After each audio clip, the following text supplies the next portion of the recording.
Hello everyone, and welcome to another beer review. As you can probably tell, we're in another location again. Seriously. But anyway, we'll see what this one's like. The other location wasn't too bad, but the problem was if we used the big lights, you noticed there was some kind of tone changes constantly throughout the video. 1 minute it's kind of light, next minute it's a kind of warmish colour. I think basically the fluorescent lighting is bulbs on the way out and it's just kind of all over the place a bit. So hopefully this one will be a bit more constant, hopefully. But anyway, today we're back on a Scottish beer, because obviously I'm in Scotland and I'm getting low on some of the beers that I brought with me. So I thought, right, well, we'll go shopping and see what I can find. So I went shopping and I found Skye Red. Woohoo! Marvellous. Now, Skye Red. Now, I got this in Sainsbury's in Edinburgh. I didn't see it in the Sainsbury's in Glasgow, but I did see it in Edinburgh when I was through there. And now I'll try to see what it says on it. Skye Red. What the hell is that supposed to be?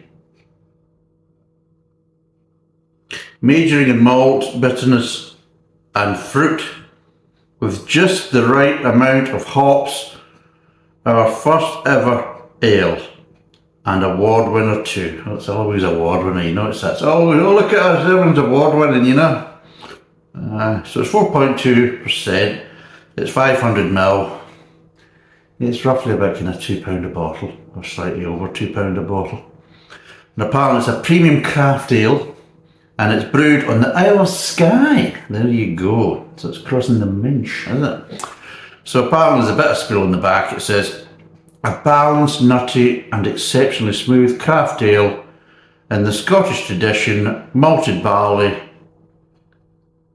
is to the fore. We use 3 different types along with just the right amount of Challenger and Fuggle hops. That's not so bad. The ale's deep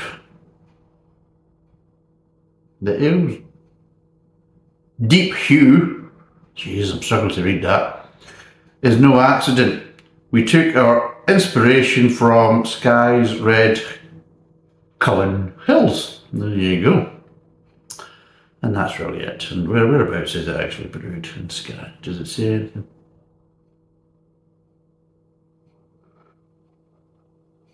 Oh, you. There we go. That's Beaver country, that, isn't it? Yeah. Right, anyway. What the hell is wrong with that glass? That's not the one I'm using, by the way. But it just annoyed me there. A drip on the outside. A dry drip.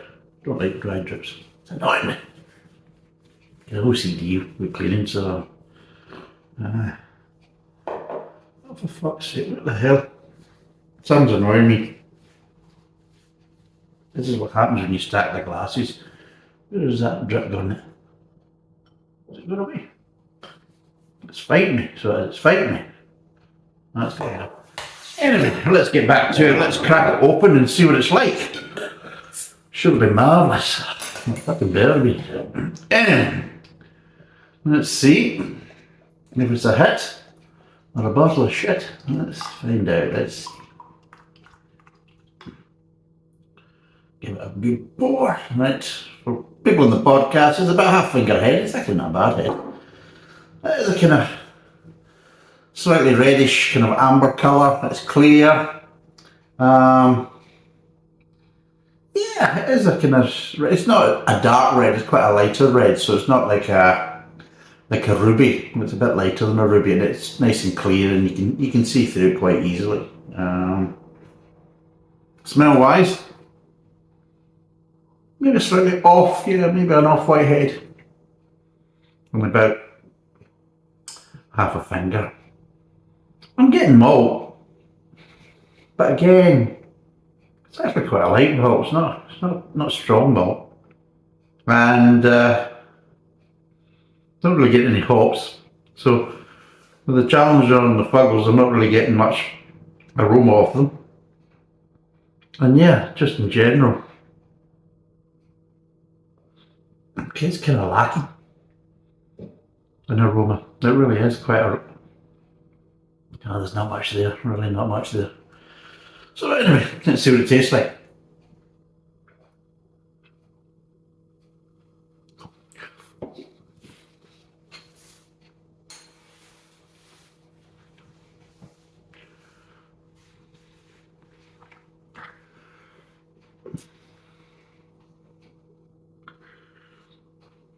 I'm getting a bit of bitterness, but I'll be honest, it kind of feels a bit disjointed a bit actually, because they're going on about, oh, it's malt forward and it's all this, that and the other, and a bit of bitterness and fruitiness and nuttiness, but the first thing I kind of really noticed, the real flavour I noticed was just the kind of bitterness at the end. I didn't really notice much between the front of the mouth and the mid-tongue. I'm thinking, well, it's kind of, what happened here? All I'm just getting is kind of bitterness at the back of the throat. And that's really it. It's...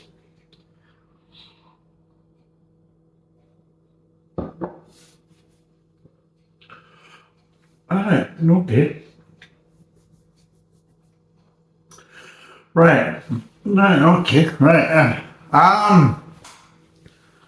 I'm sitting on a stool here, by the way. I'm like fucking Val Doonigan. So I am. Although he used to prefer a rocking chair, that bugger and all. But I am. Well, what I'm noticing is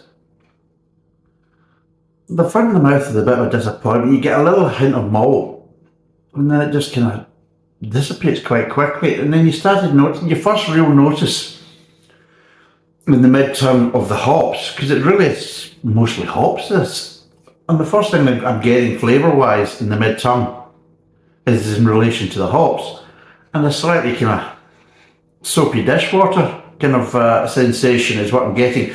And then that kind of starts to ramp up near the end of the mid-tongue and starts bringing in the bitterness. You know, as it kind of ramps up, you can feel it. So it's that kind of like soapy dishwater kind of fairy kind of dishwater kind of feel to it and sensation, and it starts to kind of ramp up, and then you start to get more of the kind of bitterness just as it kind of transitions between the mid-tongue and the back of the mouth, stroke aftertaste. And then there's quite a good amount of bitterness there, but I think it's because it's not really challenged by any other flavours. I think it's just kind of left to its own devices, so it's not really kind of balanced out. It's just kind of a bit raw, and it's like,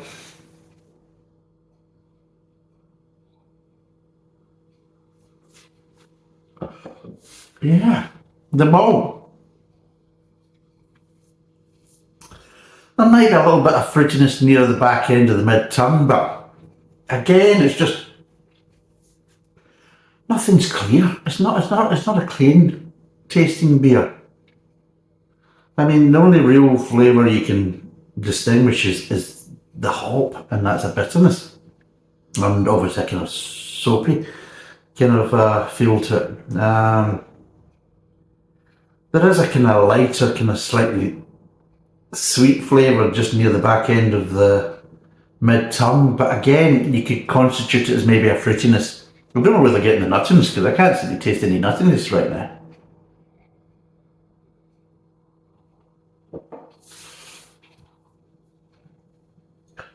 And it's just, you know, it's slightly stringent.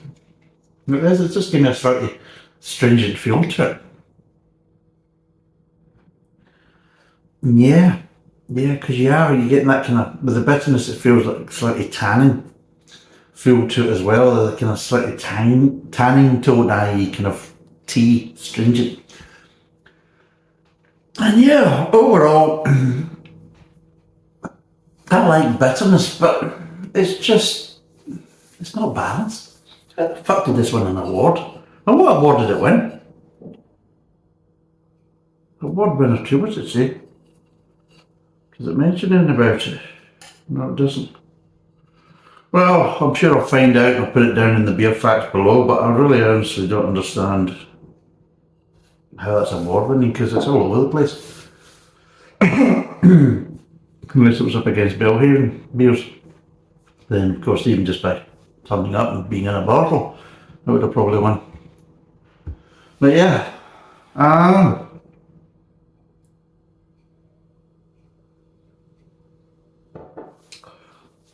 Is it getting any better as I get acclimatised to it?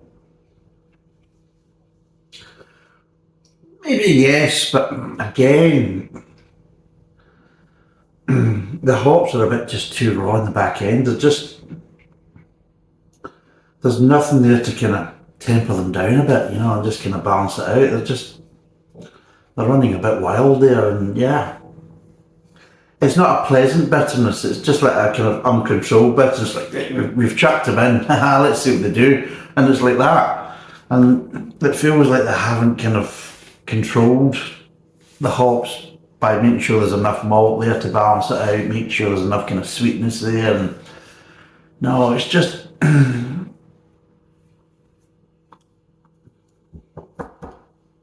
it has a slight feel of homebrew about it. It really does. It's just, yeah.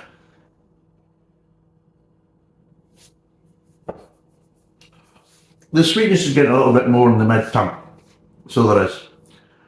Let's try and break down these flavours, right? That back end is really quite rough, to be totally honest. The aftertaste is a bit rough.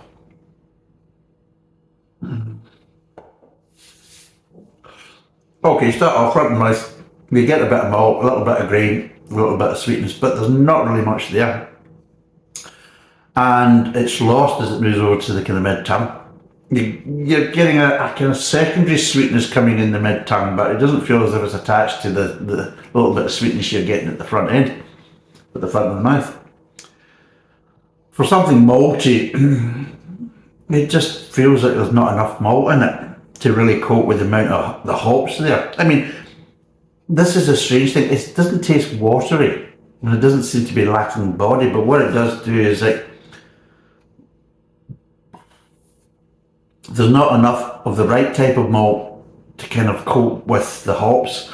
So there's enough kind of malt being used, but I think it's lighter stuff that, yeah, it's allowing for a bit of body, but not enough to really kind of take on the hops. And then, the hops kind of come in quite early, and you just can't get this really soapiness in the middle of the mid-tongue.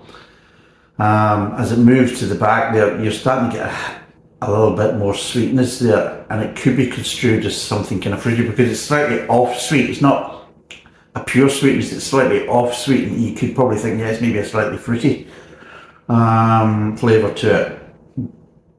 But it's kind of mixed in amongst this kind of soapiness and this bitterness that's starting to kind of ramp up as it gets to the end of the mid-tongue. And then it just transitions into the aftertaste, and it's all just kind of uncontrolled bitterness, and it's just rough. That's the thing, it just feels rough. There's no refinement to it at all. And that's what gives me that kind of feeling. It's slightly homebrewish kind of feel to it. Not the best, I'll be totally honest, not the best. I still don't understand how the fuck it's managed to get a bloody award. Unless it was the roughest beer here today is, how to professionally brew a beer and make it taste like a homebrew. Well, the award goes to, just like that. Or let's fire too much hops in it and see where it goes, and the award goes to Jesus fuck.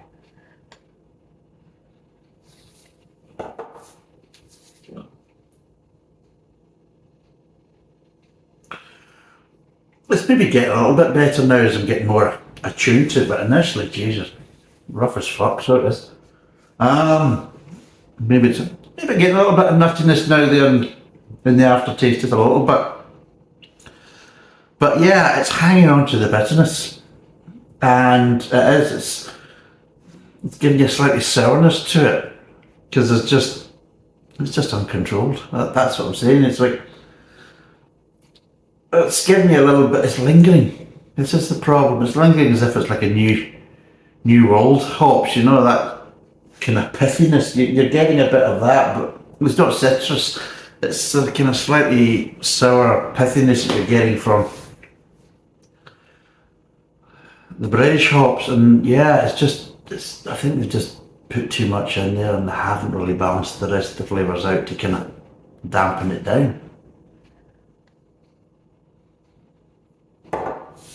Right, what would I give this out of 10? It's getting a bit better now. I would say it's getting a bit better, but it still has that slight roughness with the hops at the end, and it kind of lingers a bit. I mean, it's alright, but nah. Right, what would I give it out of 10? Yeah, it's rough. It's not refined, and yeah, it just feels slapdash and kind of rushed or whatever. We'll just chuck these together and see what happens. It's like kind of suck it and see type scenario. That's what I feel as I get the impression drinking it. It's not enjoyable to really drink. It's a bit of a struggle, and yeah, the whole idea of drinking beer is it's supposed to kind of give you a feeling of pleasure. This isn't now, and this is coming from a guy who likes bitterness. I like bitter beers, and but I like it when it's controlled and balanced and everything else. And this is probably the biggest problem. I feel that this is just imbalanced, and it's lacking the balance, and the soapiness in the mid tongue's too much as well. It's just all that kind of stuff. It's like less is more, and they need to learn that. So yeah. What would I give this out of 10? 5 being the average, I would say it's below average. I mean, there is some nice little flavours there, but there's not enough of it to really kind of lift it. I mean, there's a nice little bit of sweetness in the mid-tongue near the end, but it's in amongst this kind of soapiness from the hops. There's not enough malt flavour at the front end to really make it count, and yeah, I would say 4. Give it 4 out of 10. Would I recommend it? Well, I wouldn't buy it again. There you go. My view, if you want, give it a go. If you've tried it, let us know what you think. You're getting the same if you've tried it, but in general, no. If you're curious, yeah, buy it, give it a go, but I certainly wouldn't buy it again, and I'm certainly not really enjoying drinking it. Overall, yeah, I would probably say it's quite a poor beer. I mean, you could make it a lot better if you basically really gave a shit. It just feels that they just don't really give a shit, or they were rushing, or I honestly don't know how they can produce something like that, put it out there, and how the fuck it win an award. I honestly really don't know. But anyway, it's 4 out of 10. Skye Red, 4.2%, 500ml, roughly about £2, slightly over £2 a bottle. Yeah, it's a no for me. So thanks for watching. Cheers, and bye for now.